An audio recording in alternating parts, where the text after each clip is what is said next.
Benvenuti nel canale Jugolism. Oggi abbiamo l'onore e il piacere di parlare con lo storico Eric Gobetti, uno storico italiano, studioso del fascismo, della seconda guerra mondiale, della resistenza e della storia jugoslava del Novecento. Insomma, Eric, ci dici qualcosa su come è nato il tuo interesse per la Jugoslavia? Ciao, grazie dell'invito, è un piacere essere qua sul tuo canale. Dunque, com'è nata? Ma in maniera abbastanza banale, in verità. È nata durante le guerre degli anni 90, quando sono cominciate le guerre nel 1991 io avevo 18 anni, e quindi insomma ero nell'età in cui ero naturalmente incuriosito da quello che accadeva nel mondo, in particolare una guerra così violenta, combattuta alle porte dell'Italia, mi ha colpito come tanti altri miei coetanei, e quindi ho cominciato a interessarmi a questo spazio geografico, a quest'area, per cercare di capirci di più. Siccome ho cominciato molto presto a studiare storia all'università, e insomma mi sono concentrato su questa area geografica, che in realtà ho visitato poi per la prima volta solo nel 2000, cioè alla fine di tutti i conflitti. Quindi la prima volta sono stato a Belgrado nell'aprile del 2000, esattamente un anno dopo i bombardamenti su Belgrado. E, ed è stato lì, diciamo, la prova del 9. Io avevo già fatto una tesi di laurea, diciamo, su un tema jugoslavo, però diciamo, confrontandomi realmente con il territorio jugoslavo, mi sono innamorato di queste terre. Sostanzialmente posso parlare proprio di innamoramento, nel senso che sono rimasto affascinato dalla complessità, dalle contraddizioni, appunto dalla complessità di questo mondo, che mi ha spinto a continuare ad occuparmene, e lo faccio ancora oggi, insomma. Beh, è sempre diverso, no? Quando prima studi sui libri e poi ti trovi con la realtà dal vivo, vero? Beh, sì, sì, devo dire, anche perché in qualche modo, come tanti occidentali, ero in qualche modo vittima di una serie di stereotipi, di una serie di un immaginario, diciamo, sui Balcani, e in particolare direi proprio sulla Serbia, sui serbi, detto in poche parole molto negativi, ovviamente, come era l'immagine che si dava negli anni 90 dei serbi in generale, della Serbia, di Milosevic, di tutto quel mondo, e in qualche modo, confrontandomi realmente con quel mondo, ho potuto smentirli in qualche modo, anche confermare alcune cose, per carità, perché appunto la complessità, l'ambiguità, le contraddizioni di questo mondo sono per me oggi abbastanza evidenti. Tu hai pubblicato i libri Alleati del nemico, l'occupazione italiana in Jugoslavia e hai fatto un film intitolato Partigiani che riguarda il tema della presenza italiana in Jugoslavia. Ci dici qualcosa su questi tuoi lavori? Ma sì, io per molti anni mi sono proprio concentrato sul tema della seconda guerra mondiale in Jugoslavia e dei rapporti quindi tra Italia e Jugoslavia, che in qualche modo è il centro dei miei interessi, no? Da una parte la seconda guerra mondiale, il fascismo, la seconda guerra mondiale, dall'altra la storia jugoslava nel Novecento. Incrociando i due temi si arriva proprio all'occupazione italiana in Jugoslavia, in particolare, che è stato il tema principale su cui ho lavorato per molti anni. E quindi questi due lavori, anche La Resistenza dimenticata, che è il libro, diciamo, che tratta dello stesso tema del documentario Partigiani, sono in qualche modo il culmine di lunghi anni di ricerca. E in qualche modo, appunto, diciamo, affrontano due temi che secondo me sono importanti proprio per la consapevolezza storica del popolo italiano, più che per la storia jugoslava in sé, perché da una parte c'è c'è la vicenda dell'occupazione italiana in Jugoslavia, una vicenda totalmente dimenticata in Italia, quasi sconosciuta. Addirittura quando si parla di foibe, spesso sembra che sia la Jugoslavia che abbia invaso l'Italia e non il contrario, come realmente è stato. Ed è un grande buco nero nella memoria italiana, anche perché in Jugoslavia ci sono stati molti crimini di guerra compiuti dall'esercito italiano contro il popolo jugoslavi. E dall'altra l'altra vicenda, che è quella di questi partigiani che hanno combattuto in Jugoslavia durante la seconda guerra mondiale, è di nuovo una vicenda dimenticata. Infatti il libro si intitola proprio La resistenza dimenticata, che invece è molto rilevante. Cioè, la storia, quella che racconto io in Montenegro, riguarda 20.000 italiani che scelgono dopo l'8 settembre di aderire alla resistenza jugoslava, ma in generale si calcola che fossero circa 40.000 gli italiani che hanno combattuto nella resistenza jugoslava nella seconda guerra mondiale, quindi sono numeri enormi. Per paragonare all'Italia, nella primavera del 44, quindi prima della grande, diciamo, esplosione partigiana poi nell'estate del 44, ma nella primavera del 44 c'erano in Italia circa 40.000 partigiani, quindi c'è lo stesso numero di partigiani italiani combatteva in Jugoslavia e in Italia nella primavera del 44. Insomma, è una vicenda molto rilevante nella storia italiana e totalmente sconosciuta. Ma perché secondo te? Ma ci sono varie ragioni. Questa storia è stata, in qualche modo, non è che è stata cancellata volutamente forse, ma in qualche modo non è mai entrata in un immaginario comune, non è mai entrata in una politica della memoria portata avanti, diciamo, dall'Italia nel dopoguerra, perché questi erano partigiani che avevano combattuto in qualche modo dalla parte sbagliata.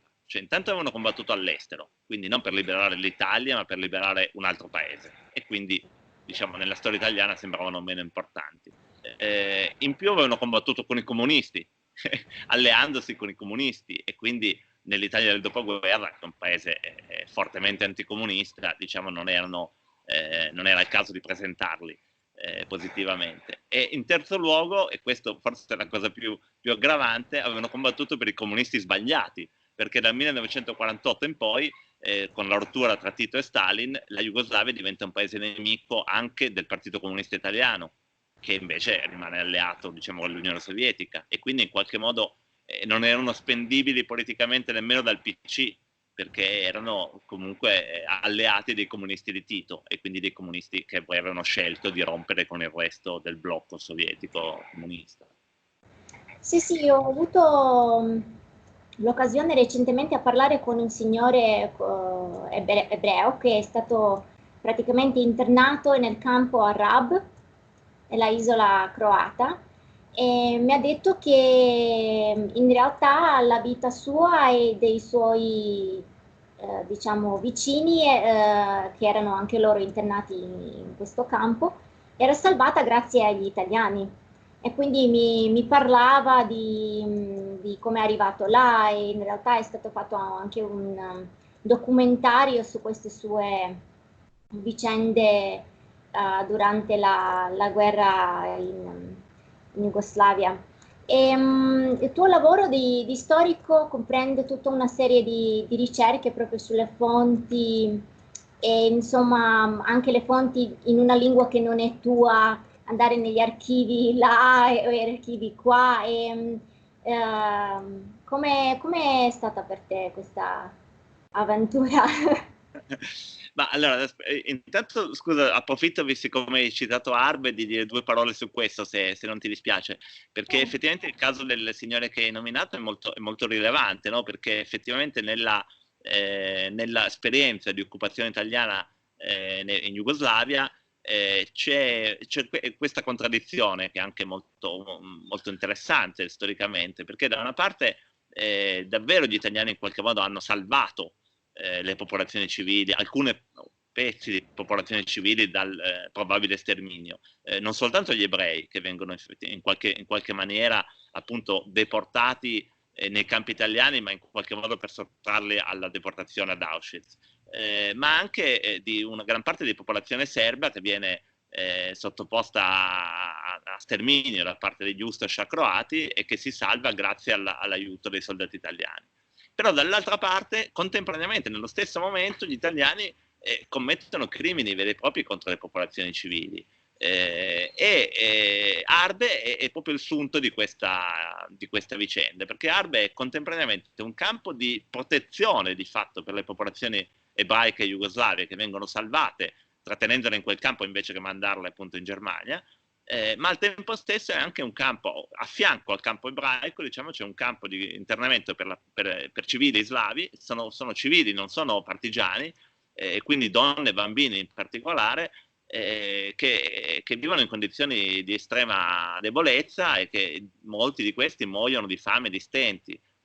Sono circa 1500 morti, in gran parte bambini, nel campo di Arbe. Quindi ecco, questa contraddizione straordinaria tra un luogo di protezione verso gli ebrei che sarebbero sicuramente stati sterminati, ma anche un luogo di internamento molto violento, molto duro per popolazioni che di fatto non avevano nessuna colpa se non quella di trovarsi in territori attraversati dalla resistenza e dalla guerriglia.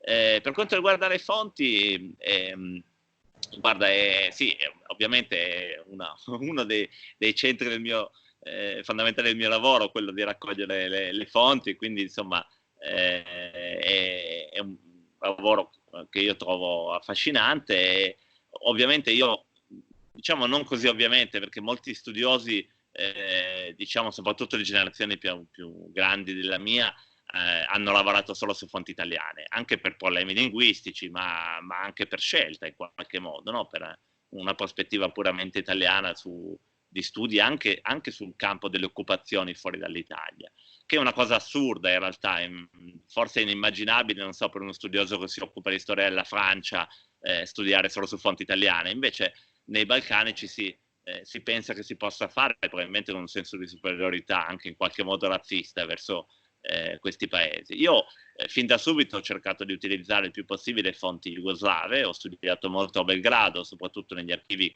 che gli archivi centrali si trovano ancora a Belgrado, ma anche negli archivi locali dei paesi, diciamo, dove era presente l'occupazione italiana, quindi in Croazia, in Montenegro e in parte anche in Bosnia. E ovviamente, diciamo così, sono stato costretto a imparare la lingua, nel senso che non sono un linguista, non ho studiato lingua serbo-croata, ma di fatto l'ho imparata in questa maniera, perché era necessario, quindi un po' viaggiando, un po' parlando con le persone, un po' studiando libri, documenti, insomma le fonti che mi servivano per il mio lavoro.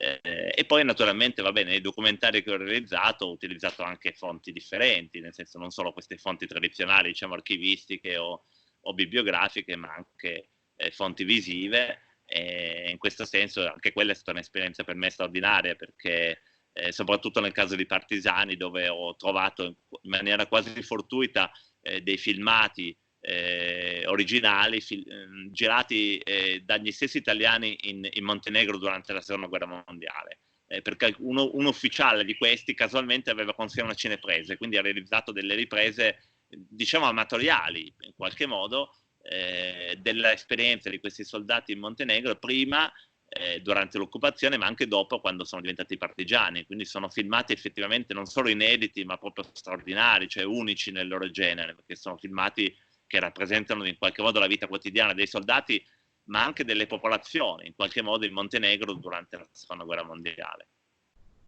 E come è il rapporto tra i soldati italiani e la popolazione? Questo è anche un altro tema in cui c'è una forte contraddizione, perché da una parte, come dire, gli ordini che arrivavano dall'alto erano molto, molto duri, no? Repressioni molto dure, quindi anche evitare rapporti con le popolazioni civili che erano considerate in qualche modo sempre nemiche, e quindi bisognava evitare di avere rapporti con loro, non scambiare nessun tipo di informazione, evitare naturalmente rapporti sentimentali, perché potevano essere tutte spie, le donne jugoslave, eccetera. Questi erano gli ordini. Poi concretamente invece cosa succedeva? Che spesso il soldato si trovava lontano da casa per molti mesi. Certo, c'è sicuramente un aspetto, come dire, di attrazione sessuale, sentimentale verso le donne, questo è sicuramente un aspetto molto evidente, molto presente anche nelle memorie, ma anche semplicemente una questione di umanità, in qualche modo la voglia di conoscere queste persone, di incontrarsi, di fare amicizia, di avere qualcuno con cui per conoscere il territorio, imparare la lingua, insomma, e quindi in qualche modo, ecco, quello stereotipo classico del bravo italiano che ha buoni rapporti con le popolazioni civili, in parte è vero, in parte no, ma in parte anche sì, perché appunto questa è la grande contraddizione, perché da una parte davvero spesso i soldati italiani poi si trovavano ad avere rapporti umani con le popolazioni civili, che riconoscevano molto simili alle popolazioni italiane, perché poi alla fine i territori della Jugoslavia non sono così differenti da quelli italiani. All'epoca erano comunque due nazioni sostanzialmente contadine e i soldati in gran parte erano contadini, si trovavano in campagne che erano simili alle loro, dove la gente coltivava come coltivavano i loro genitori, i loro nonni, in fondo si sentivano quasi a casa. L'unico problema era il problema linguistico, che però spesso veniva in qualche modo risolto, si imparava poi dopo mesi che vivevano negli stessi paesi, imparavano magari un po' la lingua, o gli italiani imparavano un po' il serbo-croato, o i locali imparavano un po' l'italiano, in qualche modo riuscivano a comunicare. E d'altra parte però appunto c'è anche l'aspetto degli ordini criminali che talvolta purtroppo vengono eseguiti. Sì, sì. Invece volevo chiederti anche di questo fenomeno che va, come dire, un po' in parallelo, tipo la collaborazione tra italiani e cetnici e tipo gli Ustascia con i tedeschi. Come vedi questi due fenomeni che vanno in qualche modo in parallelo, però sono comunque in qualche modo separati? Cosa ci puoi dire? Come è successo proprio così? Ma dunque, in realtà, allora, gli italiani in qualche modo, nel momento in cui arrivano sul territorio jugoslavo, naturalmente hanno bisogno di trovare un appoggio da parte di qualche forza locale, diciamo così, politica, militare, che li aiuti a controllare il territorio. E diciamo, in realtà gli Ustascia sono i primi alleati degli italiani, prima ancora dei cetnici, perché gli italiani hanno rapporti con gli Ustascia fin dagli anni 20. Addirittura lo stesso movimento Ustascia viene costituito in Italia nel 1929 da parte di Ante Pavelic, che fugge dalla Jugoslavia e in Italia crea il movimento Ustascia. Quindi c'è un rapporto di lunghissima data tra il fascismo e il movimento Ustascia. Quindi gli Ustascia in qualche modo sono i principali alleati degli italiani in Jugoslavia. Ma in realtà nel giro di pochi mesi gli italiani si trovano a collaborare anche con i cetnici, in questo caso per ragioni contingenti, perché nel territorio occupati dagli italiani spesso la maggioranza della popolazione è serba e in qualche modo si crea, quindi si costituisce, nel momento in cui si costituisce il movimento cetnico, gli italiani collaborano con i cetnici. E paradossalmente il rapporto con i cetnici è migliore di quello con gli Ustascia, perché non ci sono problemi di tipo, diciamo, di tipo nazionale, mentre con gli Ustascia diciamo ci sono tensioni nazionaliste tra italiani e Ustascia, perché sia il nazionalismo italiano che il nazionalismo croato rivendicano gli stessi territori, la Dalmazia, l'Istria, sono territori che sia i nazionalisti croati che i nazionalisti italiani ritengono essere loro. E quindi c'è una continua tensione. Quindi in qualche modo gli Ustascia passano subito ad allearsi più strettamente con i tedeschi che con gli italiani per questa ragione. A quel punto gli italiani, vedendosi sfuggire in qualche modo il rapporto privilegiato con gli Ustascia, trovano un'alleanza con i cetnici che invece non ha problemi di tipo nazionale, perché non ci sono territori rivendicati contemporaneamente da serbi e italiani, anzi in qualche modo hanno un nemico comune che sono proprio i croati. E i cetnici si rivelano di essere i migliori alleati degli italiani in Jugoslavia, in definitiva.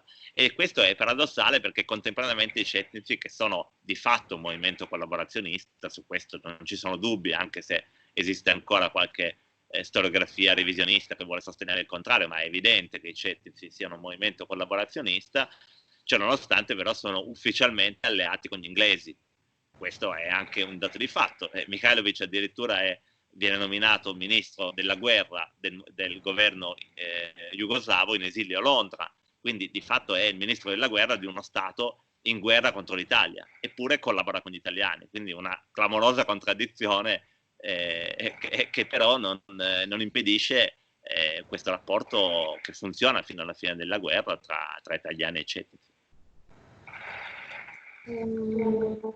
C'è un personaggio che si chiama Lucio Gelli, E ci racconti qualcosa di lui e della famosa banca centrale jugoslava? Perché noi non è che sappiamo più di tanto di questi fatti mezzo misteriosi. Quindi Sì, sì. tu... Ah, questa è una vicenda, ecco, parlando di fonti, questa è una vicenda su cui le fonti mancano. Cioè è molto difficile dare una risposta definitiva a questa faccenda, e forse non si potrà mai darla da un punto di vista puramente storico, perché credo che le fonti saranno probabilmente introvabili per sempre. Però è una vicenda che comunque è molto affascinante, e ci sono molti aspetti, diciamo, che vengono confermati da una serie di altre fonti. Allora, quello che sicuramente è vero è che l'oro della Banca Centrale Jugoslava, non so se tu lo sai, ma diciamo ogni paese ha a disposizione una riserva aurea, si chiama una riserva di oro, proprio di lingotti d'oro, che tiene nella banca centrale del suo paese, e che servono come garanzia, diciamo, dello Stato.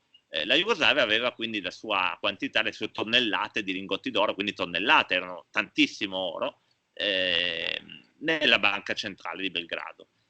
Quando la Jugoslavia viene invasa nel 1941, questo oro, questi lingotti d'oro vengono trasferiti in Montenegro, perché l'idea è che debbano essere trasferiti, diciamo, debbano essere portati via dal re e dal governo jugoslavo, mentre fugge dal paese, e l'idea sarebbe quella di caricarli su una nave in Montenegro, probabilmente a Cattaro, e portarli probabilmente in Egitto, e poi eventualmente in Inghilterra. Il problema è che non riescono, non fanno in tempo, perché nel frattempo l'Italia ha occupato il Montenegro, e quindi non c'è la possibilità di caricare. Il re fa appena in tempo a prendere un aereo, il governo e il re riescono a fuggire in aereo, ma le navi, il porto non è più disponibile.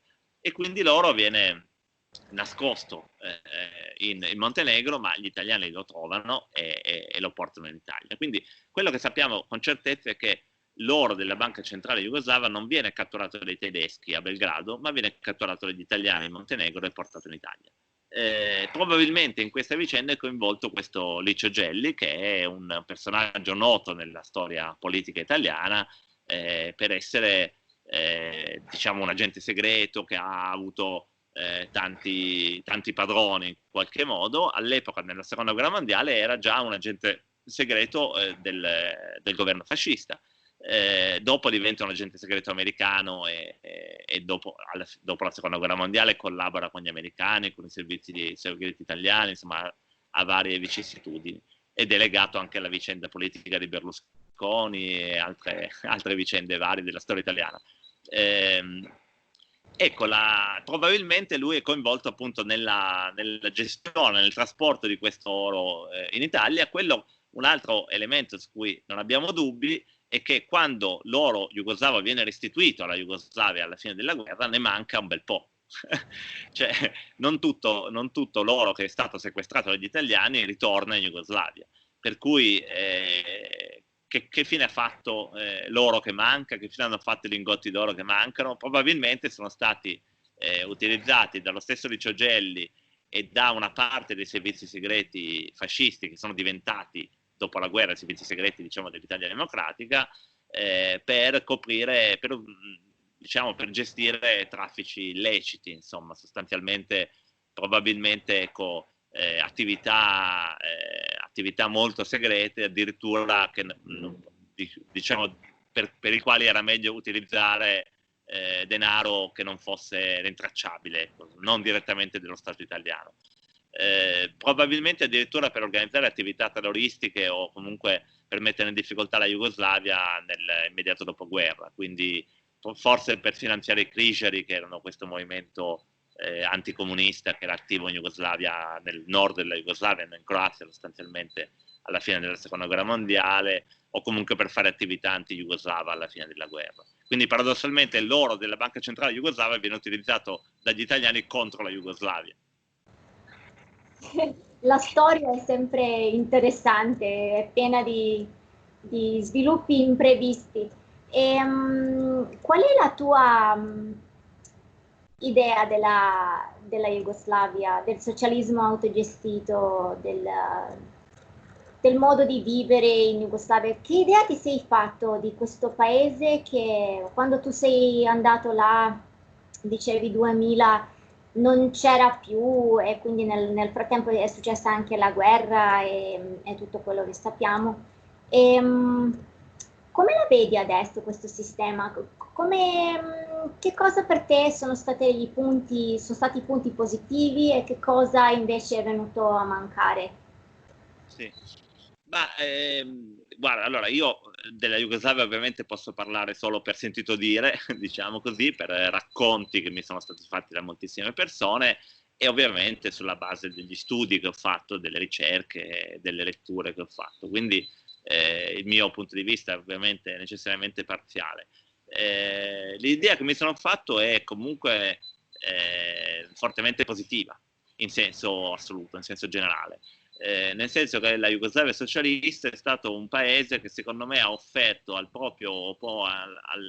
propria popolazione l'opportunità di vivere decenni di pace, di benessere, di sicurezza sociale e politica, con un welfare molto, molto elevato, insomma, a livello di un paese socialista, ma anche una libertà di espressione, diciamo, culturale, artistica, molto elevata, sicuramente molto più elevata che negli altri paesi socialisti, con il limite grosso, e anche, scusa, anche con una abile, diciamo, capacità di gestire il conflitto nazionale all'interno del paese, quindi uno Stato federale che riconoscesse le diverse appartenenze nazionali e anche le minoranze, anche con un rispetto verso le minoranze linguistiche e nazionali presenti sul territorio jugoslavo, quella italiana, quella albanese, quella ungherese, eccetera.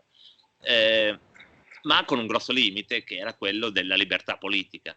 A fronte di una libertà di espressione di tipo culturale e artistico che indubbiamente c'era, mancava invece una libertà politica. E questo è il limite più grosso forse della Jugoslavia, che si è rivelato essere un limite grave nel momento in cui la Jugoslavia è crollata, perché in mancanza di un dibattito politico interno l'unica alternativa alla Jugoslavia socialista si è rivelato essere quello che c'era prima, cioè il nazionalismo estremo. Non c'era un altro modello politico presente perché non c'è mai stato un dibattito politico interno al paese. Questo credo che sia il problema principale della storia jugoslava, insomma, della Jugoslavia socialista. Hai detto che hai parlato con diverse persone e ovviamente oltre ai tuoi studi basati sui libri, sulle letture, come vedi la cosiddetta Jugo-nostalgia? Jugo-nostalgia, no? Sì, Tipo, ti sì. sembra che sia un fatto più emotivo che razionale? Perché non c'è proprio una definizione vera e precisa di questo termine, quindi a me sembra che ognuno poi lo interpreti come gli pare. Quindi qualcuno lo vede come sì, sono nostalgico della mia infanzia, oppure siamo nostalgici perché si viveva meglio effettivamente. E nessuno riesce veramente a spiegare perché ognuno poi ha un'interpretazione propria e individualistica di questo termine. Sì, sì. Ma allora c'è sicuramente un elemento, diciamo, generazionale, quello come dici tu, no? Per cui chiaramente il fatto che si stava meglio quando si era giovani, questo vale per chiunque e quindi va bene. Oltre a questo, quindi sicuramente è più presente, diciamo, nelle generazioni più anziane. Poi c'è un elemento che secondo me è un elemento oggettivo, e cioè il fatto che in gran parte dei paesi ex jugoslavi, post-jugoslavi, oggettivamente si vive peggio di come si viveva prima, cioè a livello appunto di benessere, di percezione del benessere, diciamo così, di sicurezza sociale, di sicurezza politica, indubbiamente oggi in alcuni di questi paesi si sta peggio che prima. Oltretutto le guerre negli anni 90 sicuramente lasciato un segno talmente negativo che cioè, è difficile pensare che un bosniaco non possa immaginare che, cioè, non possa ammettere che la Jugoslavia socialista era meglio di quello che è stato negli anni 90, cioè è abbastanza evidente. Per cui sicuramente ci sono questi aspetti. Diciamo, raffrontato con quello che è venuto dopo, la Jugoslavia socialista era sicuramente un modello migliore. Detto questo, ovviamente non è così dappertutto. La Slovenia e la Croazia sono paesi oggettivamente benestanti oggi, quindi è più logico che in questi paesi sia meno presente una nostalgia, diciamo, di tipo in qualche modo politico, ma paradossalmente in Slovenia, ad esempio, esiste una forma di nostalgia che è molto diffusa, ma che, diciamo, è a livello più estetico, la definirei, che politico. Esatto, una specie di pop nostalgia, no? Per cui c'è un utilizzo dei simboli comunisti, dei simboli jugoslavi, della figura di Tito, un po', però appunto non a livello turistico, proprio secondo me, anche in parte, però proprio secondo me a livello di gusto estetico in qualche modo, come un ricordo di com'era bella esteticamente quella Jugoslavia, non che nessuno voglia, cioè secondo me concretamente in Slovenia davvero sono poche le persone che vorrebbero ritornare in un paese unificato, jugoslavo unificato, ma invece gli piace quel modello estetico in qualche modo, ecco. C'è una fascinazione per quel modello estetico. Sì, quello che un po' preoccupa almeno me è il rapporto con l'antifascismo, che è soprattutto in Croazia, ma anche in Serbia c'è un modo nuovo di raccontare la lotta antifascista, quasi come se mentre tutti gli altri paesi che hanno partecipato anche minimamente nella lotta antifascista, sembra quasi che loro siano più orgogliosi di noi, come se noi dovessimo dimenticare quella parte e raccontarla adesso in modo diverso. Che in parte è anche un po' logico, perché bisognava costruire adesso questa nuova identità croata, nuova identità serba. E tu come la vedi? Perché so che ci sei spesso, ci vai nella Jugosfera, quindi conosci. Sì, sì, sì. Ma dunque, sì, cioè, diciamo, quello che dice effettivamente è paradossale, perché la Jugoslavia è il paese che forse ha avuto il movimento anzi, senza forse, che ha avuto il movimento di resistenza più forte, più efficace d'Europa, l'unico paese che si è liberato da solo dagli invasori, diciamo, con l'esclusione di Belgrado, che è stata liberata anche dall'Armata Rossa, ma il resto del paese è liberato dagli stessi partigiani, quindi insomma dovrebbe essere molto, molto forte questa, diciamo, l'orgoglio per l'esperienza antifascista e la lotta partigiana. In realtà, ecco, ogni paese post-jugoslavo ha costruito, diciamo, sta costruendo una sua memoria della resistenza in maniera diversa. Essenzialmente per le ragioni che dicevi tu, perché è stato necessario ed è ancora in qualche modo in corso una costruzione simbolica della propria identità nazionale, della storia della propria identità nazionale, no? E quindi ogni paese post-jugoslavo si sta ricostruendo una qualche storia nazionale in cui deve inserire questa vicenda, questo tassello della seconda guerra mondiale.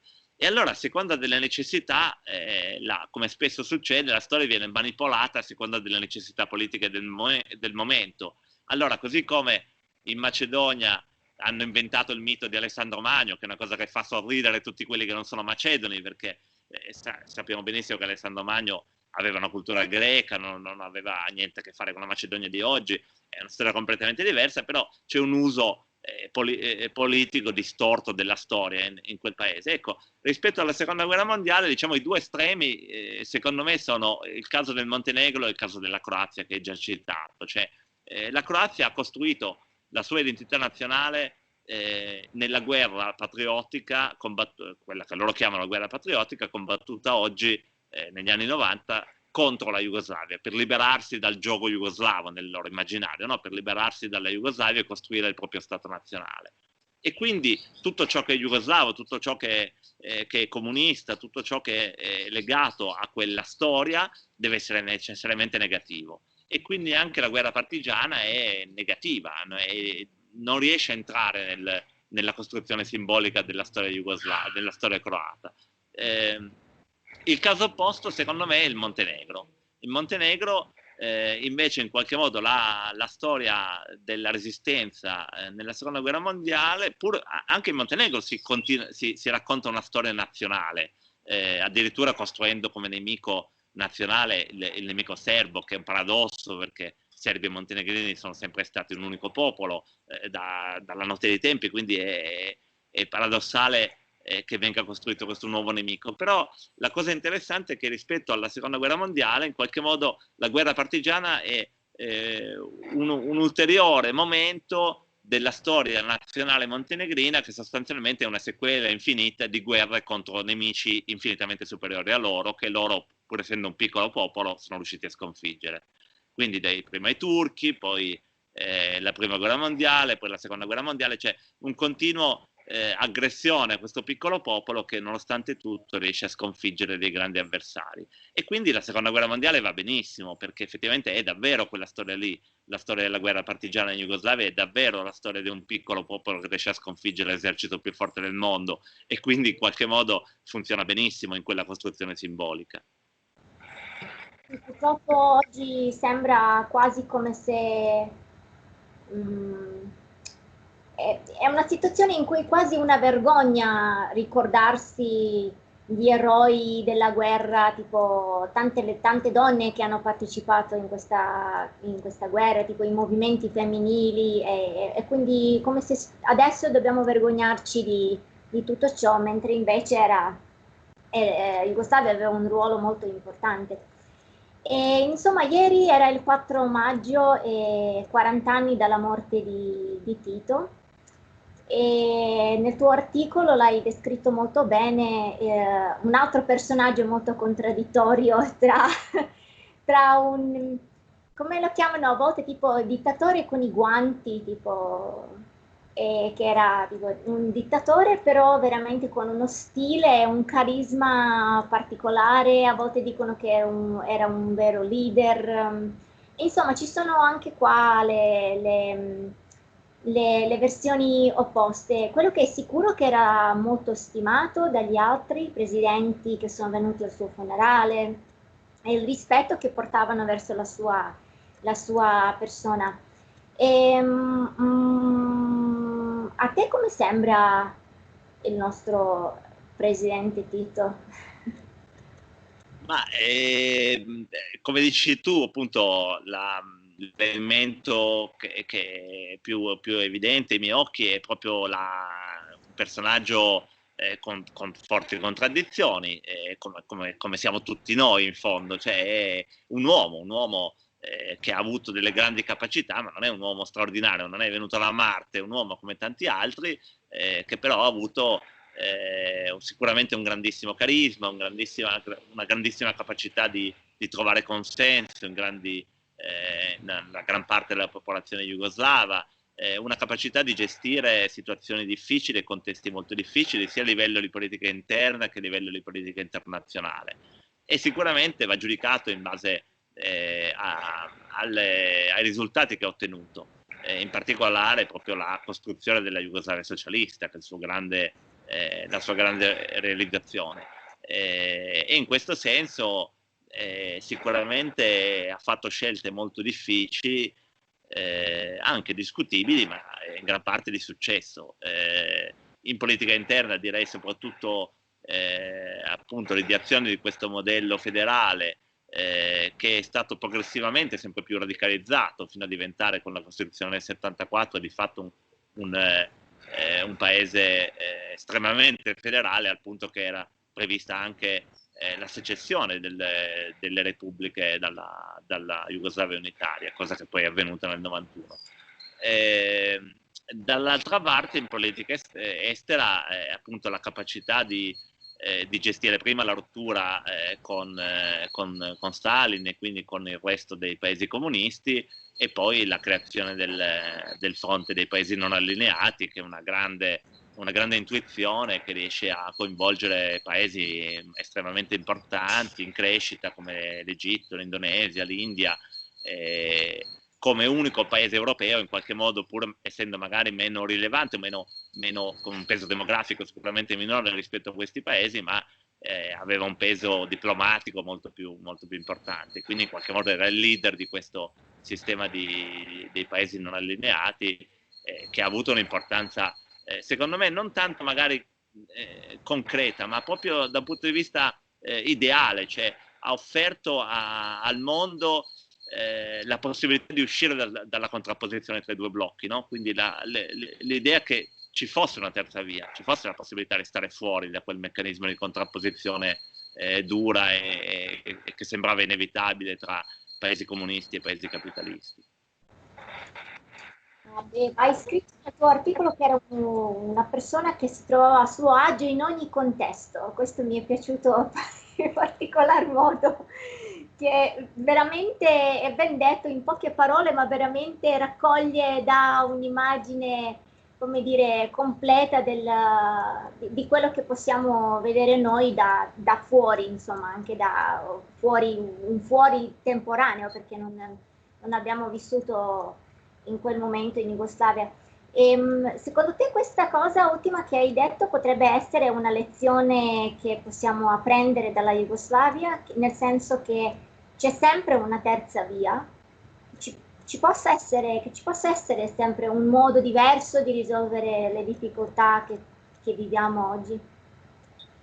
Io penso di sì, guarda, io credo che entrambi questi due modelli che ho nominato, no? Questo del federalismo jugoslavo e questo dei paesi non allineati, possono essere davvero un modello. Ora, è chiaro che noi in questo momento non stiamo vivendo una contrapposizione tra due blocchi, di fatto c'è un unico blocco che al potere, però in qualche modo ecco l'idea di provare a trovare nuove vie, nuovi modi di confronto diplomatico tra i paesi nel mondo, sicuramente questa è una intuizione che dovremmo provare a seguire anche oggi. E l'altro aspetto, io credo che quello del federalismo jugoslavo, io credo che dovrebbe essere preso in qualche modo a modello dall'Unione Europea di oggi, no? Che in qualche modo non ha il coraggio di spingersi oltre quello che di fatto è un'unione economica e poco più. Il livello politico non è ancora stato raggiunto. Credo che la Jugoslavia possa essere un buon modello proprio perché di fatto di centralizzato non c'era moltissimo, ma c'era quello che è davvero necessario, cioè la politica estera, l'esercito, diciamo una sorta di pianificazione economica generale. Questo era e credo che sia ancora oggi quello che è davvero necessario per governare territori molto vasti con appartenenze culturali, storiche differenti l'una dall'altra. Eric, i piani futuri per le tue ricerche? Guarda, questa è una bella domanda perché ho appena terminato un libro che avrebbe dovuto uscire in questi giorni, ma la cui pubblicazione è stata rimandata, quindi uscirà a fine anno, che si chiama E allora le foibe, sul tema evidente delle foibe dell'Esodo, in cui cerco di, diciamo, in poche pagine di riprendere i fili di quello che è realmente accaduto in quel contesto, al di là della propaganda, di quei discorsi che si fanno sempre un po' estremi su questo tema ogni anno, soprattutto intorno al 10 febbraio, e quindi nell'immediato insomma dovrebbe uscire questo libro. Poi sto portando avanti altri progetti, ho diversi libri in cantiere in verità, e devo un po' capire su quale concentrarmi. Per il momento, in questi giorni di quarantena, non avendo possibilità di frequentare archivi, biblioteche, eccetera, ho scritto un romanzo che avevo in cantiere da tempo, ovviamente sempre di ambientazione balcanica, ma contemporanea, quindi non è un romanzo storico, un romanzo leggero, insomma, se c'è la possibilità spero che venga pubblicato e ne parleremo magari la prossima volta. Assolutamente, con tanto piacere, e speriamo anche di leggerlo in serbo. Volevo dire Sarà croato, perché insomma mi viene più naturale, però spero comunque che si possa leggere anche in tutte e due le lingue, così facciamo un po' il ponte tra i Balcani e la Jugoslavia, la Jugosfera e l'Italia. Eric, intanto ti ringrazio molto per questa conversazione e ti auguro tutto il bene e tanti nuovi libri, articoli, documentari in caso, in caso volessi farli. E spero di vederti presto, chissà. Okay. Grazie mille, grazie a te e sve najbolje. Hvala i tebi takođe. Hvala ti. Vidim. Ciao. Ciao. Ciao.